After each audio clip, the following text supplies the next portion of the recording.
I just started crying and thanking Jesus because there's been so many prayers going up that we get justice for Tim. And this is a step in the right direction. Sandy Riles is breathing a sigh of relief after getting a call from Marion County deputies telling her that Herbert Swiley was arrested for the murder of her brother, 59-year-old Timothy Floyd Smith, who was married to Swiley. In March, deputies found Smith's body at an apartment the couple shared in Ocala. The investigation found that Smith had been drugged, beaten, and choked to death. I mean, my brother's not a small person, or wasn't. He was tall and he was strong. And I can't imagine what he went through, and it breaks my heart to think of it. That's the worst part.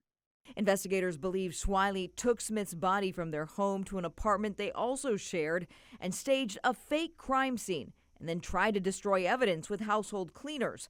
Deputies say Swiley returned to their home and then drove Timothy's vehicle back to the staged crime scene and then walked back home. Initially, Swiley kind of feigned cooperation with us, gave us a lot of conflicting statements about what happened, about his involvement with Mr. Smith's death, and even about what he was doing the night that Timothy was murdered.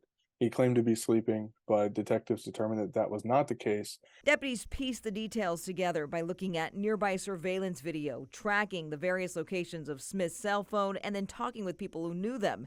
Riles says her brother and Swiley had been together for 13 years. She says after her brother's death, she didn't even get a phone call from Swiley and had to call him after hearing the news on Facebook. It was the first of many red flags. Just from the first initial conversation I had with him, he changed his story in that conversation 3 times. So I knew something was wrong, and it just kept eating at me.